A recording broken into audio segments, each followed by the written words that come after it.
ये तो निर्भया से भी बदतर कहेंगे, एक तरह से कहिए घर में घुस के ऐसी शर्मनाक हरकत करी गई है। आपको ऑप्शन दिया जाए कि आप किस तरह से मरना पसंद करेंगे, तो क्या आप बीमारी से मरना पसंद करेंगे या रेप और मर्डर से मरना पसंद करेंगे? अस्पताल में हुआ है रे, महिलाएं फिर कहां से? अस्पताल में हुआ है रे, महिलाएं फिर कहां से? नहीं चाहिए, नहीं चाहिए, और निर्भया नहीं चाहिए। हम चाहते हैं कि हमारी सेफ्टी हो काम पे, हम रात को घर से निकले, हमारा रेप नहीं हो, हमारा मर्डर नहीं हो, हमारे अगेंस्ट वायलेंस नहीं हो। हॉस्पिटल जैसी जगह जहाँ पे सब अपने यहाँ पे इलाज कराने आते हैं, जहाँ पे सब सेफली यहाँ पे काम करने के लिए आते हैं, आप वहाँ पे भी अगर ऐसे इंसिडेंसेस होंगे, so this is not acceptable. 1 2 3 4 CBI CBI CBI CBI. Kolkata के आरजीकर हॉस्पिटल में ड्यूटी के दौरान ट्रेनी डॉक्टर की ब्रूटल रेप और हत्या के विरोध में डॉक्टरों का देशव्यापी प्रदर्शन दूसरे दिन भी जारी है। इस वक्त मैं दिल्ली के आरएमएल हॉस्पिटल में हूं और आप मेरे पीछे देख सकते हैं कि बड़ी संख्या में यहां पर डॉक्टर हड़ताल पर बैठे हुए हैं। डॉक्टर्स इस घटना की तुलना निर्भया कांड से कर रहे हैं। वहीं दूसरी तरफ वह इस मामले में सीबीआई जांच की भी मांग कर रहे हैं, क्योंकि उन्हें राज्य की पुलिस पर भरोसा नहीं है। वो चाहते हैं कि सीबीआई इस मामले में इन्वेस्टिगेट करे। वहीं हम आपको बता दें कि पिछले 2 दिन से दिल्ली सहित देश के सभी सरकारी अस्पतालों में इमरजेंसी सेवाओं को छोड़कर ओपीडी, ऑपरेशन थिएटर और लैब जैसी सारी सुविधाएं बंद हैं और डॉक्टर हड़ताल पर हैं। 1 2 3 4 1 2 3 4। हम चाहते हैं कि हमारी सेफ्टी हो काम पे, हम रात को घर से निकले, हमारा रेप नहीं हो, हमारा मर्डर नहीं हो, हमारे अगेंस्ट वायलेंस नहीं हो। सीसीटीवी कैमरास बढ़ाए जाए, ठीक है, बाउंसर्स बढ़ाए जाए, सिक्योरिटी बढ़ाए जाए, हर जगह लाइटें लगवाई जाए, कहीं कोई अंधेरा वाला कॉर्नर नहीं होना चाहिए। हुआ ये कोलकाता में है, पर ये हम में से किसी के साथ भी हो सकता है, डॉक्टरों के साथ ही नहीं, नर्सों के साथ हो सकता है, बाकी काम में कोई भी किसी भी हर किसी के साथ ऐसा हो सकता है। ये सिर्फ डॉक्टर्स का इशू नहीं है। हम चाहते हैं कि जनरल पब्लिक हमें सपोर्ट करे, हमारे साथ स्ट्रीट्स पे आए, हमारे साथ प्रोटेस्ट करे। ये सबका इशू है, सिर्फ हमारा इशू नहीं। ये तो निर्भया से भी बदतर कहेंगे, वो फिर भी बाहर थी, घर के बाहर थी, बस में थी, गलती उसकी भी नहीं थी।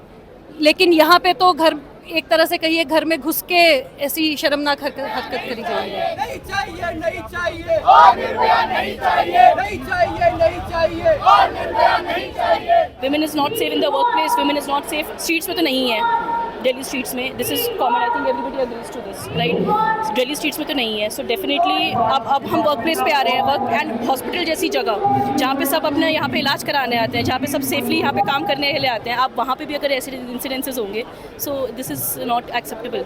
Women safety is the main thing, that is and not only doctors, everybody, ठीक है। तो ये विमेन सेफ्टी का इशू है। She was on 36 hours duty. You can even imagine if you are working continuously for 36 hours and you don't even get up a safe place to sleep for at least 2-3 hours while she was getting time. And I'm getting these comments from our seniors like why she did not inform her friends, her family, her seniors. See, at that moment she just got a little time to just rest. She can't call at 3, Papa, मैं सो रही हूँ. Her Papa won't be sitting beside her, right? What our government is doing this then? If we are not even safe for a while, we have to inform this and that before taking rest also. And it's a very normal routine for us. Like in her place, if I see myself, we do this thing daily. Whenever we get a little time, we try to take rest for a while. And that thing happened to someone who is just like us. That thing can happen to me, to anyone here. This incident has come into headlines, and since we have got through this, the details of all the things, even now when I come back to my room in the night, if I'm sleeping in the DDR, I can't sleep now. I feels like anybody can come anytime, can do anything to me or my junior or my seniors. It's not at all safe. So this incident has that impact on our head like that. ये safe तो नहीं feel कर सकते ना आप एक इंसान जो है नाइट ड्यूटीज़ करता है, 24 आवर ड्यूटीज़ करता है, 36 आवर ड्यूटीज़ करता है। रात में हम खुद जो है इमरजेंसी केसेस होते हैं या इमरजेंसी ड्यूटीज़ में एक वार्ड से दूसरे वार्ड जाना होता है, रास्ता पूरा सुनसान होता है। वहाँ पे भी ऐसी कोई सिक्योरिटी का इतना नहीं होता। ऑब्वियसली डर तो रहता है ना, तो और ऐसा इंसिडेंस आपके खुद के वर्क प्लेस में होना एक बहुत बड़ी बात है। जब आप अपने वर्क प्लेस में सेफ़ नहीं फील कर सकते या फिर आप कहाँ फिर सेफ़ फील करेंगे। इट्स अ बिग इशू कि जहाँ पे आप काम कर रहे हैं वहाँ पे ही आप अपने सेफ्टी के लिए स्ट्रगल कर रहे हैं। I don't think it's the right thing to happen to anybody. आपको क्या इस इंसिडेंट के बाद आप सेफ फील कर रही हैं? अभी तक तो खैर मैं ऐसा सोचती नहीं थी कभी, क्योंकि कभी आज तक ये इस तरह का इंसिडेंट हुआ नहीं था। अभी शायद हो सकता है थोड़ा डर लगे इंसान को आगे निकलने में या फिर जाने में, अकेले जाने में। अस्पताल में हुआ है रे, महिलाएं फिर कहां से, अस्पताल में हुआ है रे, महिलाएं फिर कहां से। अब तक मिली जानकारी के मुताबिक कोलकाता के राधा गोविंद कर मेडिकल कॉलेज में वहाँ की एक ट्रेनी डॉक्टर, जो कि वहाँ पर पीजी सेकेंड ईयर की स्टूडेंट भी थी और जिनकी उम्र करीब 31 वर्ष बताई जा रही है, उन्होंने उस रात अपने साथी डॉक्टरों के साथ रात के करीब 2 बजे अपना डिनर फिनिश किया। चूँकि वह पिछले 36 घंटे से लगातार ड्यूटी कर रही थी, इसलिए उनको डिनर के बाद थोड़ा सा रेस्ट करना था। जिस वार्ड में उनकी ड्यूटी लगी थी वहाँ पर कोई ड्यूटी रूम नहीं था। मैं आपको बता दूं कि ड्यूटी रूम वह जगह होती है जहाँ पर डॉक्टर थक जाते हैं, जब वह काफ़ी देर तक ड्यूटी करते हैं तो वह वहाँ पर आराम कर सकते हैं, जो कि अच्छे अस्पतालों में वार्ड के साथ लगा होता है। लेकिन उस हॉस्पिटल में ड्यूटी रूम नहीं था, इसलिए विक्टिम को रेस्ट करने के लिए वार्ड से थोड़ी दूर सेमिनार हॉल में जाना पड़ा। जिस सेमिनार हॉल में वह रेस्ट करने गई वहाँ पर कोई गार्ड नहीं था, वह गार्डेड नहीं था, और जब वह वहाँ पर रेस्ट कर रही थी उसी दौरान उनके साथ ये जघन्य अपराध हुआ।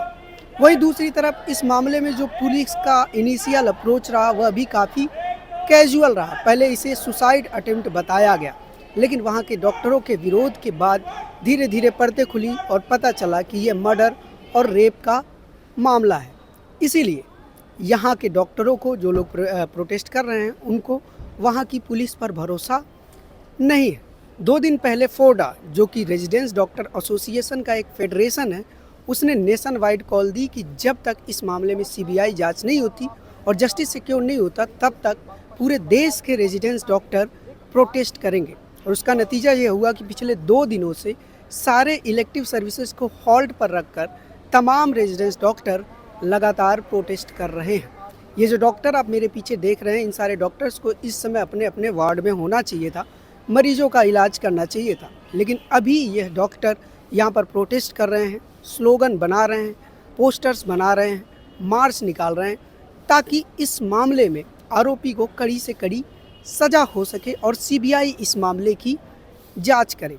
वहीं दूसरी तरफ इस स्ट्राइक की वजह से, चूँकि यह नेशन वाइड है, तो पूरे देश में लाखों मरीज इससे प्रभावित हो रहे हैं। इस बारे में जब हमने डॉक्टरों से बात की तो उन्होंने कहा कि मरीज प्रभावित हो रहे हैं, यह हमें पता है, इसीलिए हम इमरजेंसी सर्विस चला रहे हैं, हमने उसको बंद नहीं किया। लेकिन जब हम ही सेफ नहीं हैं, जब हमारी जान ही सुरक्षित नहीं है, तो हम मरीजों का इलाज कैसे करें? एसेंशियल सर्विसेज तो चल रही हैं, इमरजेंसी सर्विसेज चल रही है, लेकिन आप बताइए कि अगर आपको ऑप्शन दिया जाए कि आप किस तरह से मरना पसंद करेंगे, तो क्या आप बीमारी से मरना पसंद करेंगे या रेप और मर्डर से मरना पसंद करेंगे? तो पहले अगर आपकी सेफ्टी नहीं होगी तो फिर क्या इलाज कराएंगे आप बिना सेफ्टी को, और हम भी क्या इलाज करेंगे बिना सेफ्टी के? अगर हमारे दिमाग में हमेशा डर रहेगा, अगर पेशेंट के दिमाग में हमेशा डर रहेगा, तो ना हम इलाज कर पाएंगे, ना वो इलाज करा पाएंगे। इसलिए गवर्नमेंट को पूरे अस्पतालों को सेफ बनाना, डॉक्टर्स के लिए, पेशेंट्स के लिए, हर इंसान के लिए, हॉस्पिटल्स और इनफैक्ट पूरी इंडिया सेफ होनी चाहिए। हमें पुलिस एडमिनिस्ट्रेशन बंगाल पर भरोसा नहीं है। क्यों भरोसा नहीं है? क्योंकि शुरुआत में वहाँ के पुलिस एडमिनिस्ट्रेशन ने डॉक्टर को सुसाइड घोषित कर दिया, वहाँ के डॉक्टर को डिप्रेशन घोषित कर दिया गया। मतलब जो लीपापोती की गई है ये शर्मनाक है। इससे शर्मनाक बड़ी क्या बात है कि एक डॉक्टर जो 24 आवर 36 आवर ड्यूटी कर रही है, उसके साथ ऐसा घिनन अपराध होता है जिसकी बयान करना बड़ा पीड़ादायक है। बस मैं सरकार से यही अनुरोध करूंगा कि सीबीआई जांच होने दें, अदरवाइज हम लोग स्ट्राइक करेंगे। स्ट्राइक जब तक करेंगे जब तक हमारी डिमांड पूरी नहीं हो जाए। हमारा डिमांड है सीबीआई इंक्वायरी फर्स्ट। दूसरा डिमांड है कि हमारा स्पेशल प्रोटेक्शन एक्ट है, सेंट्रल प्रोटेक्शन एक्ट, वो हो। और डिमांड है कि जो वहाँ महिला जो डॉक्टर है उसके साथ जो रेप हुआ उसकी फैमिली को मुआवजा मिले। और डिमांड है कि जो हमारे आरजी मेडिकल कॉलेज की जो भी अदर डिमांडें हैं उनको पूरा किया जाए और सुना जाए। अस्पताल में हुआ है रे, महिलाएं फिर कहां से? अस्पताल में हुआ है रे, महिलाएं फिर कहां से? ऐसा नहीं है कि डॉक्टर सिर्फ एक जगह प्रोटेस्ट पर बैठे हुए हैं, बल्कि वह प्रोटेस्ट साइट से उठकर इस तरीके से हॉस्पिटल प्रेमाइसिस में वह मार्च भी निकाल रहे हैं, ताकि बाकी जो लोग हैं, जो कॉमन पीपल हैं, उनको अपना कंसर्न समझा सके और लोग इससे जुड़ सके। और आप देख रहे हैं कि डॉक्टर यहाँ पर हॉस्पिटल प्रेमाइसिस में मार्च कर रहे हैं, मेरे पीछे चल रहे हैं। और ये 1:30 बजे यह मार्च शुरू हुआ था और अभी तक ये मार्च चल रहा है, करीब 20 मिनट हो गया है और यह मार्च लगातार चल रहा है। 1 2 3 4 जी, मैं यही चाहता हूं कि सब के सब ज़्यादा से ज़्यादा लोग इस बात से जुड़े, क्योंकि एक डॉक्टर की सिक्योरिटी से ज़्यादा एक महिला की सिक्योरिटी का इशू है। जिसके घर में महिला हैं, सबको ये डर रहेगा कि जब वो घर से जब तक लौट के वापस घर नहीं आ जाती, क्या वो सेफ़ है। जब एक महिला अपने DDR में सेफ़ नहीं, तो आप सेफ्टी क्या सोच सकते हो। रोड से जब घर से वापस आएगी तब सेफ़ रहेगी। तो इस मार्च के द्वारा हम ज़्यादा से ज़्यादा लोगों को इस मुहिम से जोड़ना चाहते हैं, क्योंकि ये सिर्फ एक डॉक्टर सिक्योरिटी नहीं, इस सोसाइटी में महिला सिक्योरिटी का भी इशू है। I wanted to highlight this thing also, that anything that happens in our medical fraternity, it is just us who fights every time. People outside our hospital, they don't support us as much as they should. In this incident also, I don't find any of my non-medical friends out here. Nobody, there is not even a non-medical person here. As well as when I open my WhatsApp, there is not even a single post from their account regarding us, regarding this incident, regarding our safety. However, they expect everything from us. Like they can call us at 3 a.m. in the morning and I'm feeling this, can you please tell me something, and they ask for it. That is not wrong. We are here to serve people only, but the time when we need them, they should support us also. This is a request to everyone out there. Please support us for this thing also, and for our demands. They are not like we are asking for any salary hike, or we don't even consider all those points as like mandatory for something. We are just asking for some basic amenities and this should be fulfilled. So I request people, everyone, to please support us in this thing. इसके अलावा कल resident doctor association के representative और health ministry के बीच एक बैठक भी हुई, जिसमें डॉक्टर्स ने अपने 5 मांगों को सामने रखा, जिसमें विक्टिम को कंपनसेशन देना, मामले की CBI जांच और सेंट्रल प्रोटेक्शन एक्ट लागू करने की बात कही गई। इस बैठक में शामिल रिप्रेजेंटेटिव से हमने बात की तो उन्होंने हमें बताया कि इनमें से कुछ मांगे मान ली गई हैं और कुछ पर अभी बात चल रही है। मंत्रालय के साथ की मीटिंग में सब चीज़ें उन लोगों ने मानी, लेकिन CBI पे वो लोग बोल रहे हैं ये स्टेट का मुद्दा है तो हम कुछ ज़्यादा कर नहीं पाएंगे। और दूसरा, सेंट्रल प्रोटेक्शन एक्ट पे कमेटी बना के वही कमेटी वाली बातों पे चल रहा है। मतलब कुछ सॉलिड नहीं निकला उसमें। सॉलिड कुछ नहीं निकल रहा है। जो एक विक्टिम को कंपनसेशन देने की बात थी, क्या सेंट्रल गवर्नमेंट उसमें विक्टिम को कंपनसेशन देने की बात पे तो वो लोग मान गए हैं। सेंट्रल गवर्नमेंट देगी कंपनी? हाँ। कितने की बात हुई? वो बोले हम स्टेट से कोऑर्डिनेट करके अमाउंट बताएंगे। अभी उन्होंने अमाउंट नहीं बताया। और CBI जांच पे भी अभी वो लोग CBI के लिए उन लोगों ने बोला मंडे तक वेट करना है, क्योंकि ममता बनर्जी ने मंडे तक का टाइम मांगा है। कोलकाता पुलिस ने इस मामले में कार्रवाई करते हुए आरोपी को गिरफ्तार कर लिया है। वहीं पश्चिम बंगाल की मुख्यमंत्री ममता बनर्जी ने केस को जल्दी सॉल्व करने का अल्टीमेटम भी दे दिया है।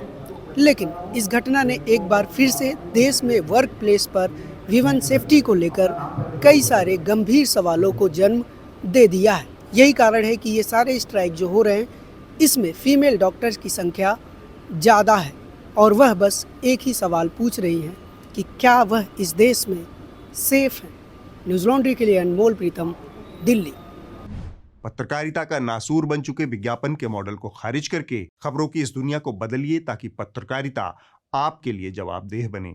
newslaundry.com/subscription पर क्लिक कीजिए और अपने मन मुताबिक पेमेंट का विकल्प चुनिए, क्योंकि हमारे सब्सक्राइबर्स का नारा है, मेरे खर्च पर आज़ाद हैं खबरें।